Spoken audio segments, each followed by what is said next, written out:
अचानक हो रही मौतें, बढ़ती बीमारियों को देखते हुए केंद्रीय स्वास्थ्य मंत्रालय ने एक अहम पहल की है और ये पहल ये है कि तेल के बोर्ड और शुगर के बोर्ड जो हैं वो लगाए जाएंगे। लेकिन ये बोर्ड जो हैं वो केंद्रीय संस्थानों पर लगाए जाएंगे और स्कूल्स में लगाए जाएंगे ताकि लोगों को इसके बारे में नॉलेज मिल सके।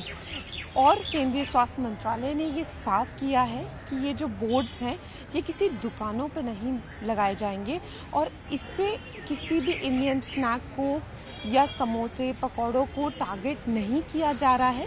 ये इसलिए किया जा रहा है ताकि जो बढ़ता मोटापा है, बढ़ती समस्याएं हैं, उस पे रोक हो सके, ताकि जो बच्चे हैं वो स्कूल के माध्यम से समझ सकें कि वो जो खा रहे हैं उसमें कितनी शक्कर है, कितना तेल है और उनके लिए कितना ज़रूरी है।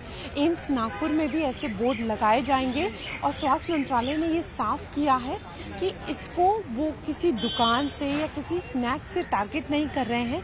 ये एक अहम कदम इसलिए है क्योंकि देखा जा रहा है कि 2050 तक एक रिपोर्ट में दावा हो रहा है कि 44 करोड़ से ज़्यादा लोग जो हैं वो मोटापे का शिकार हो जाएंगे और कहीं ना कहीं उनको लगातार ऐसी दिक्कतें हो रही हैं। बरसात का मौसम शुरू होते ही पकौड़ा, जलेबी, समोसा ये सब खाने का मन करने लगता है। बट एज ए पेरेंट्स हमें अपने बच्चों के लिए और ख़ुद के लिए भी बहुत ही कॉशियस और बहुत ही सावधानी बरतनी पड़ती है। सावधानी इसलिए क्योंकि ये जो समोसा, जलेबी, ब्रेड पकौड़ा और जो फ्राइड चीज़ें जो हम बाज़ार से लेते हैं, ये बाज़ार में बार बार एक ही ऑयल में कुक करते हैं। ये लोग करते क्या हैं, जो ऑयल्स यूज़ करते हैं, एक बार कुक कर लिया, उसमें थोड़ा सा नया ऑयल डाला, फिर नया ऑयल डाला, ये ऑयल को रिप्लेस नहीं करते हैं। तो इससे होता क्या है कि ऑयल में टॉक्सिक सब्सटेंसेस बनने लग जाते हैं, मतलब कुछ जहरीले पदार्थ बनने लगते हैं। ऑयल बार बार कुक होने की वजह से ऑयल में कुछ जहरीले सब्सटेंस बनने लगते हैं जो हमारे बच्चों के लिए ख़ासतौर से बहुत नुकसानदेह हैं। बच्चों के लिए नुकसानदेह इसलिए क्योंकि बच्चों का जो लीवर होता है वो थोड़ा सा हमारे लीवर के मुकाबले इतना ज़्यादा तंदुरुस्त या इतना ज़्यादा मजबूत नहीं होता है, तो वो डिटॉक्सीफाई नहीं कर पाता है इस जहर को। तो ये जो बाज़ार की चीज़ें हैं, फ्राइड चीज़ें हैं, ये सब चीज़ें बच्चों के लिए बिल्कुल अवॉइड करें। बरसात या नॉर्मल सीज़न में भी अवॉइड करें, पर बरसाती सीज़न में तो और भी इन्फेक्शंस का डर होता है, तो और ज़्यादा अवॉइड करें। गवर्नमेंट का कुछ, हेल्थ मिनिस्ट्री का कुछ रिकमेंडेशंस आ रहे हैं कि जैसे सिगरेट की डब्बी पे वो लोग वार्निंग लिखते हैं कि it is injurious for health. तो बाहर का भी आप कुछ फ्राइड सामान लेंगे, समोसा, ब्रेड पकौड़ा, जलेबी वगैरह, तो उसमें भी वो लोग कुछ वार्निंग लिखने के मूड में है कि इससे बच्चों को क्या परेशानी है, बड़ों को क्या क्या परेशानियाँ हो सकती हैं। परेशानी के नाम पे ब्लड प्रेशर है, शुगर की परेशानी है और डायबिटीज़ है और इसके अलावा लिवर की परेशानी है, बहुत सारी परेशानी। इवन कुछ चीज़ों में ये भी कहा जाता है कि बहुत ज़्यादा आप ऑयल इस तरह का यूज़ करेंगे तो इट कैन इवन भी कार्सिनोजेनिक, मतलब वो लेटर स्टेजेस में कैंसर का भी रूप ले सकता है। भारत में मोटापा, ओबिसिटी एक बहुत बड़ा मुद्दा, एक हेल्थ, मैं मानता हूं कि एक सामाजिक और एक आर्थिक मुद्दा भी बनने जा रहा है।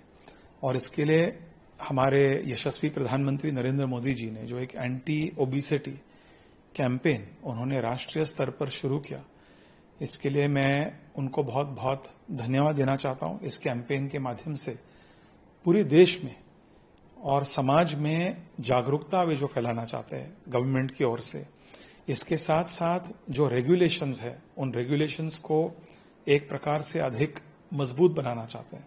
इसके लिए मैं उनको बहुत धन्यवाद देता हूं। कुछ ही समय पहले हमें पता चला न्यूज के माध्यम से कि हेल्थ और फैमिली वेलफेयर मंत्रालय, भारत सरकार ने भारतीय ऐसे जो अनहेल्दी फूड्स है, जलेबी, समोसा, इन पर भी पाबंदी, रेगुलेशन लगाने के लिए उन्होंने कुछ प्रयास किए हैं। और मैं जिस कमेटी, संसदीय समिति का अध्यक्ष हूं, सबऑर्डिनेट लेजिस्लेशन कमेटी, वर्तमान में हमारी कमेटी, इसमें सभी राजनीतिक दल के सांसद इसमें मौजूद है। हम इसी इश्यू को स्टडी कर रहे हैं, एग्जामिन कर रहे हैं। और भारत सरकार की हेल्थ मंत्रालय में एक बहुत ही महत्वपूर्ण संस्था है, उस संस्था का नाम है FSSAI। इस संस्था का काम है कि फूड सेफ्टी और फूड रेगुलेशंस पे उसको, उस सेक्टर को रेगुलेट करना, यही संस्था ये काम करती है। उनके साथ, उनके अधिकारियों के साथ, हेल्थ मंत्रालय के अधिकारियों के साथ लगातार पिछले कई हफ्तों में हमारी चर्चा हो रही है। समिति का फाइनल रिपोर्ट हम पार्लियामेंट में पेश करेंगे जब कमेटी जब ये पूरा काम हो जाएगा।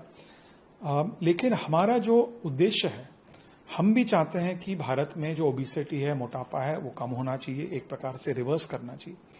लेकिन हम चाहते हैं कि समान रूप से विदेशी जंक फूड, भारतीय junk food, foreign unhealthy food, Indian unhealthy food, दोनों को समान रूप से रेगुलेट किया जाना चाहिए। एक प्रकार से एक लेवल प्लेइंग फील्ड होना चाहिए।